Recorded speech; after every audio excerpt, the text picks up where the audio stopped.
नमस्कार दोस्तों, आप सभी का स्वागत है एक और वीडियो में वीजा सर्विसेज की। इस वीडियो में हम डिस्कस करेंगे कि हमने आर्ट्स के बाद क्या कोर्स लेना है। और सबसे पहले तो हम ये बात करते हैं कि आर्ट्स में हमारे पास जनरली कौन कौन से सब्जेक्ट्स रहते हैं। आपने आर्ट्स से पास किया है देन आप तो ये चीज़ जानते ही हो, बट हम थोड़ा सा डिस्कस करते हैं कि क्या एग्जैक्टली सब्जेक्ट रहते हैं और कैसे हमने कोर्स लेना है और कैसे वो कोर्स हमारी एग्जिस्टिंग क्वालिफिकेशन से मैच करता है। तो बने रहिए इस वीडियो में और मैं कोशिश करूँगा कि मैं जितने ज़्यादा ऑथेंटिक इन्फॉर्मेशन आपको दे पाऊँ, आई विल डू इट। सबसे पहले हम बात कर लेते हैं कि आर्ट्स में जनरली सब्जेक्ट कौन से होते हैं, कौन कौन से सब्जेक्ट पढ़े जाते हैं आर्ट्स में। सबसे पहले तो लैंग्वेज सब्जेक्ट होते हैं इंग्लिश, हिंदी, पंजाबी। अगर आप पंजाब से हैं देन पंजाबी आपको एज अ कंपल्सरी, या फिर history and culture of Punjab आपको पढ़ना होता है। और इसके बाद जो 3 अदर सब्जेक्ट्स होते हैं उनमें से लाइक जियोग्राफी होता है, म्यूज़िक होता है, सोशियोलॉजी, साइकोलॉजी, हिस्ट्री, ये सारे, एंड पॉलिटिकल, पब्लिक एडमिनिस्ट्रेशन, ये सारे सब्जेक्ट्स होते हैं। तो ये एक बहुत जनरल एंड बेसिक सब्जेक्ट्स होते हैं और फिजिकल एजुकेशन भी आप ले सकते हो एडिशनल में।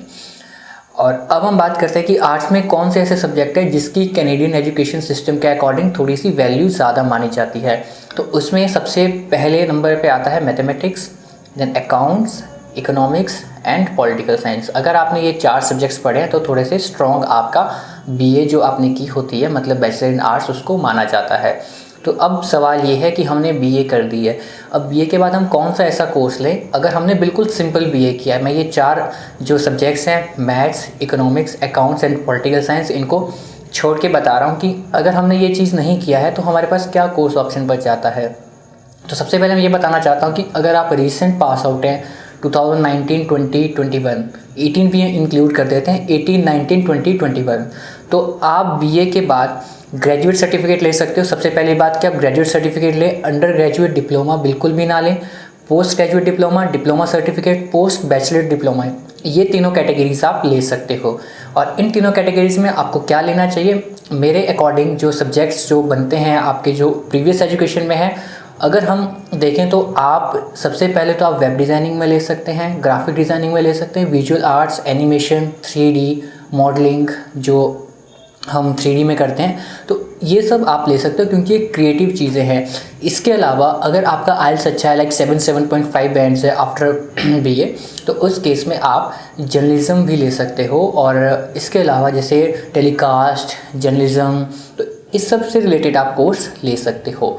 और इसके अलावा अगर जो आपका ये है कि आपने बैचलर्स की है और उसके बाद आपको थोड़ा सा एक्सपीरियंस भी है 2-3 साल का किसी कंपनी में, तो उस एक्सपीरियंस के अकॉर्डिंग आपको कोर्स लेना चाहिए। जैसे कि आप GBM ले सकते हो, global business management, IBM, international business management, ये दोनों प्रोग्राम्स आप ले सकते हो अगर आप एक्सपीरियंस्ड हो, लाइक आपके पास 2-3 साल का एक्सपीरियंस है, देन आप कहीं ना कहीं ये प्रोग्राम ले सकते हो आफ्टर बीए। मैं सब्जेक्ट्स जो अदर सब्जेक्ट्स बताए 4 उनकी बात अभी नहीं कर रहा हूँ।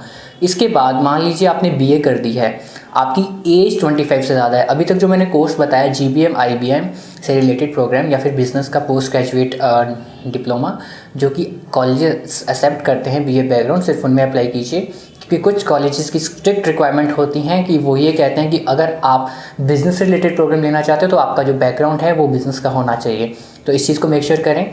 और अब हम बात करेंगे लास्ट, जो कि बहुत ज़्यादा इंपॉर्टेंट है, कि अगर आपका 5 साल से ज़्यादा एजुकेशन गैप है और उसके बाद आपकी एज भी 25 से ज़्यादा है और आप वर्किंग भी हो, तो उसके बाद जो एक प्रोग्राम बेस्ट रहता है वो ह्यूमन रिसोर्स मैनेजमेंट HRM का प्रोग्राम रहता है, या फिर आप बिज़नेस मैनेजमेंट से रिलेटेड प्रोग्राम ले सकते हो। तो ये सब हम प्रोग्राम ले सकते हैं, बट प्रोफाइल टू प्रोफाइल बहुत सी चीज़ें वेरी करती हैं, तो इसलिए ऐसा नहीं है कि अगर आपकी प्रोफाइल ये तो आपको यही प्रोग्राम बनता है, और भी कई चीज़ें और मैटर करती है, आपकी परसेंटेज एंड ऑल। आप इवेल्युएशन करवा सकते हैं, आप मुझे डॉक्यूमेंट्स अपने भेज सकते हो, अपनी प्रोफाइल मुझे बता सकते हो, then I will get you know कि आपको कौन से कॉलेज में कौन से कोर्स में करना चाहिए। और अब मैं बात करूंगा, अगर आपकी बैचलर्स इन आर्ट्स मतलब बीए में ये सब्जेक्ट्स हैं लाइक मैथमेटिक्स, अकाउंट्स, इकोनॉमिक्स या पॉलिटिकल साइंस, अगर इनमें से कोई 2 सब्जेक्ट्स हैं, मान लीजिए आपने बीए की है, बीए में आपके जो सब्जेक्ट्स हैं एक इंग्लिश हो गया, एक मैथमेटिक्स हो गया, एक इकोनॉमिक्स हो गया, और एक एडिशनल सब्जेक्ट मान लीजिए फिजिकल एजुकेशन, सोशियोलॉजी, मान लीजिए आपके ये सब्जेक्ट है, तो आप कोई भी वो कोर्स ले सकते हो जो एक कॉमर्स वाला ले सकता है, क्योंकि कॉमर्स में जैसे हमारे पास post graduation diploma business analyst ये प्रोग्राम ले सकते हो। आप जस्टिफाई कर सकते हो in statement purpose, as long as आपको कॉलेज एडमिशन दे रहा है, there is nothing to worry, आप ले सकते हो। तो आई थिंक ये वीडियो उन स्टूडेंट्स के लिए हेल्पफुल रहेगी जिनको कोर्स सिलेक्शन में आफ्टर बीए थोड़ा सा इशू आ रहा था। तो इस वीडियो को मैं यहीं पे एंड करता हूँ। आई होप आपको वीडियो इन्फॉर्मेटिव लगी होगी। इन्फॉर्मेटिव लगी है तो वीडियो को लाइक और चैनल को सब्सक्राइब ज़रूर कर दीजिए। धन्यवाद।